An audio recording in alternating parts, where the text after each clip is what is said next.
ଯଦି କୌଣସି ଠକାମି ପରେ ମଧ୍ୟ ତୁମ ହୃଦୟରେ ପ୍ରେମ ଅଛି, ତେବେ ବିଶ୍ୱାସ କର, ତୁମେ ତାକୁ ହରାଇ ନାହଁ, ସେ ତୁମକୁ ହରାଇଛି। ଏହି ପରମ୍ପରା ରାଧାକୃଷ୍ଣଙ୍କ ସମୟରୁ ଚାଲି ଆସିଛି। ପ୍ରକୃତ ପ୍ରେମ ପ୍ରାୟତଃ ଅପୂର୍ଣ୍ଣ ରହିଥାଏ ଏବଂ ହୁଏତ ସେଥିପାଇଁ ଏହାକୁ ସତ୍ୟ କୁହାଯାଏ। କେତେକ ଲୋକ ତୁମକୁ କେବଳ ସେତିକି ଭଲ ପାଆନ୍ତି ଯେତିକି ସେମାନେ ତୁମକୁ ବ୍ୟବହାର କରିପାରିବେ। ଯେଉଁଠାରେ ସେମାନଙ୍କର ଉଦ୍ଦେଶ୍ୟ ଶେଷ ହୁଏ, ସେମାନଙ୍କର ପ୍ରେମ ମଧ୍ୟ ସେଠାରେ ଶେଷ ହୁଏ। ଏହା ବହୁତ ଅଜବ କଥା। ଆମେ କାହାକୁ ସମୟ ଦେଉଛୁ, ସ୍ୱପ୍ନ ଦେଖାଉଛୁ ଏବଂ ଗୋଟିଏ ଦିନ ସେମାନେ ହଠାତ୍ ଅଦୃଶ୍ୟ ହୋଇଯାଆନ୍ତି, ଯେପରି ଆମେ କେବେ ତାଙ୍କର ଅସ୍ତିତ୍ୱରେ ନଥିଲେ। ତୁମେ କ'ଣ ଜାଣ, ଦୁନିଆର ସବୁଠାରୁ ସୁନ୍ଦର ଉପହାର କ'ଣ ସମୟ? କାରଣ ଯେତେବେଳେ ତୁମେ କାହାକୁ ତୁମର ସମୟ ଦେଉଛ, ତୁମେ ତାକୁ ତୁମର ଜୀବନର ସେହି ମୁହୂର୍ତ୍ତ ଦେଉଛ ଯାହା କେବେ ଫେରିବ ନାହିଁ। କିନ୍ତୁ ଦୁଃଖର ବିଷୟ ଯେ କିଛି ଲୋକ ସେହି ସମୟକୁ ମୂଲ୍ୟ ଦିଅନ୍ତି ନାହିଁ। ସେମାନେ ଭାବନ୍ତି ଯେ ତୁମେ ସବୁବେଳେ ସେଠାରେ ରହିବ, ତୁମେ ସବୁବେଳେ କ୍ଷମା କରିବ, ତୁମେ ସବୁବେଳେ ଭାଙ୍ଗିଯିବ, କିନ୍ତୁ ତୁମେ କିଛି କହିବ ନାହିଁ। ଗୋଟିଏ ଦିନ ତୁମେ ଚୁପ୍ ହୋଇଯିବ ଏବଂ ସେହି ଦିନଠାରୁ ସେମାନଙ୍କର ଖରାପ ସମୟ ଆରମ୍ଭ ହେବ। ମୁଁ ଭାବୁଛି କାହିଁକି?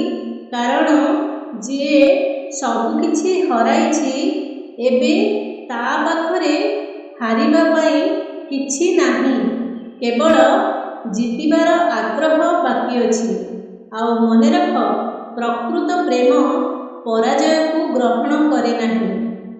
ଯିଏ ତୁମକୁ ଆଘାତ ଦେଇ ଛାଡ଼ି ଚାଲିଗଲା, ଗୋଟିଏ ଦିନ ଆସିବ ସେ ନିଜେ କାନ୍ଦିବ, କିନ୍ତୁ ତାପରେ ସେ ତୁମ ପାଇଁ ପ୍ରାର୍ଥନା ହେବ ନାହିଁ, ବରଂ ଏକ ଅଣଦେଖା ମଣିଷ ହୋଇଯିବ।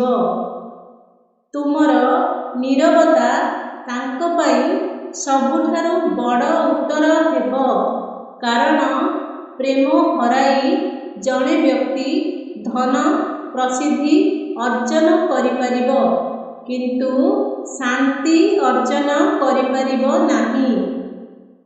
କେତେବେଳେ ଅସମ୍ପୂର୍ଣ୍ଣ ଲୋକମାନେ ସର୍ବୋତ୍ତମ କାହାଣୀ ହୋଇଯାଆନ୍ତି, କାରଣ ସେମାନଙ୍କ ପାଖରେ ଧନ ନାହିଁ, କେବଳ ଏକ ଭଙ୍ଗା ହୃଦୟ ଏବଂ ପ୍ରକୃତ ପ୍ରେମ ଅଛି।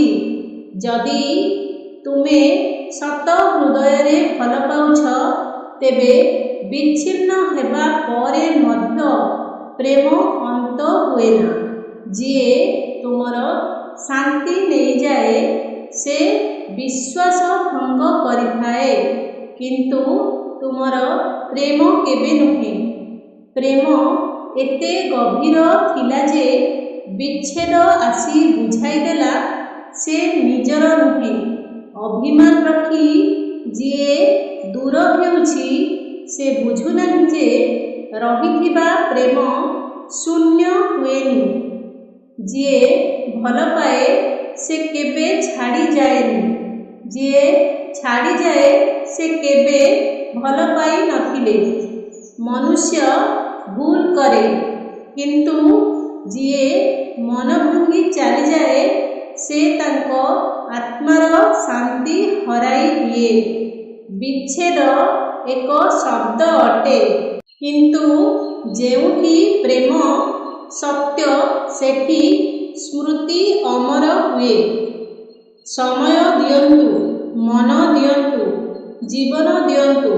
ଯଦି ସେମାନେ ମୂଲ୍ୟ ନ ଦିଅନ୍ତି ତେବେ ତୁମେ ନିଜ ପାଇଁ ସେମାନଙ୍କ ଠାରୁ ଦୂରେଇ ଯିବା ହେଉଛି ସର୍ବଶ୍ରେଷ୍ଠ ଉପହାର। ପ୍ରକୃତ ପ୍ରେମ ଏମିତି ଅଟେ, ସେ ମୁହଁରେ ନୁହେଁ, ହୃଦୟରେ ଜୀବନ ଭରି ରହିଥାଏ। ସବୁଠୁ ଭୟଙ୍କର ଅନୁଭୂତି ହେଉଛି ଯେତେବେଳେ ତୁମେ ଥିଲେ ମଧ୍ୟ କେହି ତୁମର ମୂଲ୍ୟ ବୁଝୁନଥିଲେ। ଯେଉଁ ପ୍ରେମ ଆଘାତ ଦେଇ ଚାଲିଯାଏ ସେ ପ୍ରେମ ନୁହେଁ, ସେ ଏକ ଜିଦ୍ ଅଟେ।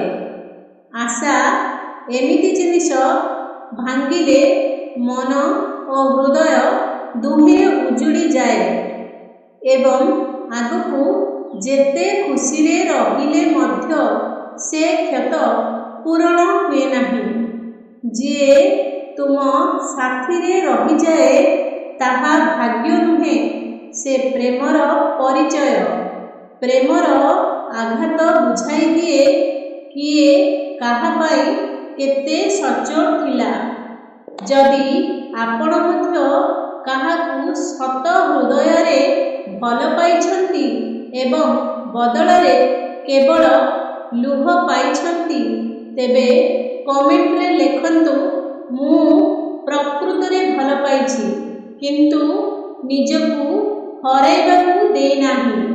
ଯଦି ଏହି ଭିଡ଼ିଓଟି ଆପଣମାନଙ୍କୁ ଭଲ ଲାଗିଥାଏ, ଭିଡ଼ିଓଟିକୁ ଲାଇକ୍ କରି ଚ୍ୟାନେଲକୁ ସବସ୍କ୍ରାଇବ୍ କରନ୍ତୁ ଏବଂ ଏହିପରି ନୂଆ ନୂଆ ଭିଡ଼ିଓ ଦେଖିବା ପାଇଁ ଆମ ଚ୍ୟାନେଲ ସହିତ ଯୋଡ଼ି ହୋଇ ରୁହନ୍ତୁ। ପୁନର୍ବାର ଦେଖା ହେବ ଏକ ନୂତନ ଭିଡ଼ିଓ ମାଧ୍ୟମରେ।